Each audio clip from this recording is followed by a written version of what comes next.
Suite Sud Radio à votre service.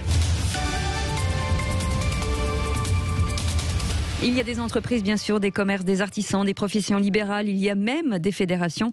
Anne Dehêtre est avec nous. Bonjour. Bonjour. Merci d'avoir accepté notre invitation. Vous êtes présidente de la Fédération nationale des orthophonistes. Tout d'abord, les orthophonistes, c'est un secteur spécialisé dans la correction des troubles de la parole et du langage. Est-ce que ça regroupe aujourd'hui combien de professionnels ? Alors environ 24 000 professionnels à la fois en libéral et à la fois en salarié.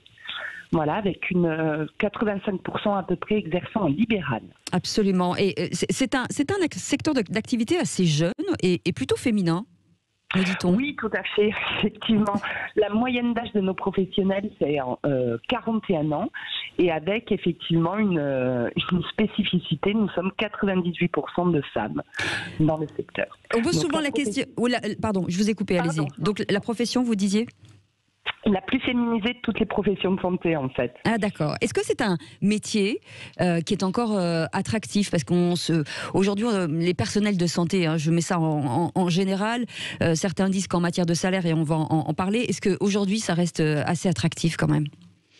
Alors, c'est quand même un métier très attractif. On le voit puisque l'entrée en première année d'orthophonie est soumise à des quotas. Et donc, on a un nombre, effectivement, d'étudiants très importants qui souhaitent rentrer en première année d'orthophonie à l'université. Malgré, effectivement, pour l'instant, une disparité encore importante de salaire entre le niveau de qualification Bac+5 et le niveau de rémunération. Alors là, pour les salariés qui est à Bac+3, et puis effectivement en libéral avec un revenu qui est net, qui peut être un petit peu plus... qui n'est pas suffisant en tout cas. Sur certaines autres professions. Et pourtant, pendant le confinement, vous avez joué le jeu en mettant à disposition, par exemple, votre matériel à l'endroit des personnels de santé qui étaient en première ligne face au Covid. Alors tout à fait, mais quand le confinement est arrivé le 1er, le 20 mars, il a fallu effectivement s'arrêter de travailler. Ça a été un engagement collectif, je crois, de toutes les professions de santé, de laisser les masques et les gants aux professionnels qui étaient vraiment, eux, en première ligne devant les patients Covid ou soupçonnés de Covid. Donc ça, on a joué le jeu collectivement. Et puis très très vite, par contre, on s'est engagé avec le gouvernement qui nous a permis d'exercer certains de nos actes en télésoins.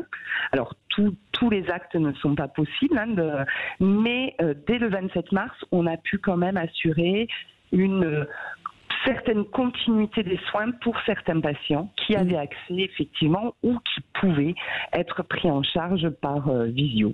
Et là, une bonne nouvelle est tombée puisqu'on va parler de revalorisation des salaires qui a été annoncée pour les orthophonistes de la fonction publique et c'est un ouf. Enfin ? Alors, tout à fait. Nous avons pu directement en parler au ministre de la Santé, Olivier Véran, puisqu'il nous a reçus longuement hier, justement, nous les orthophonistes. Et effectivement, l'annonce de la revalorisation des grilles salariales pour les orthophonistes à hauteur de notre qualification pour les nouveaux embauchés à l'hôpital nous a quand même réjouis. C'est un sacré pas en avant.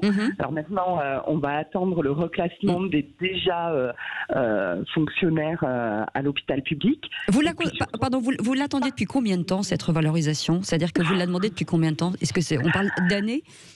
Alors oui, on peut parler en années, on peut parler largement en années. On l'attend depuis 1986, cette revalorisation. Ah oui, effectivement même. Voilà, donc effectivement où on est passé de Bac+4, puis maintenant depuis 2013 à Bac+5, mais toujours payé à Bac+2. D'accord. Donc, voilà. Donc c'est une bonne nouvelle. Vous étiez aussi à l'époque, vous étiez la seule profession médicale pour laquelle les patients n'étaient pas obligés de passer par une prescription médicale pour vous consulter. Mais ça va changer. C'est-à-dire qu'ils vont uniformiser finalement toutes les professions médicales. Alors non, on est là, c'était un petit. On est quand même soumis à la prescription médicale. D'accord, ok. Nous sommes des auxiliaires médicaux, mais notre spécificité, c'est que le médecin ne prescrit que le bilan, et après, ce sont les orthophonistes qui déterminent le nombre de séances. D'accord. Et l'intensité du traitement.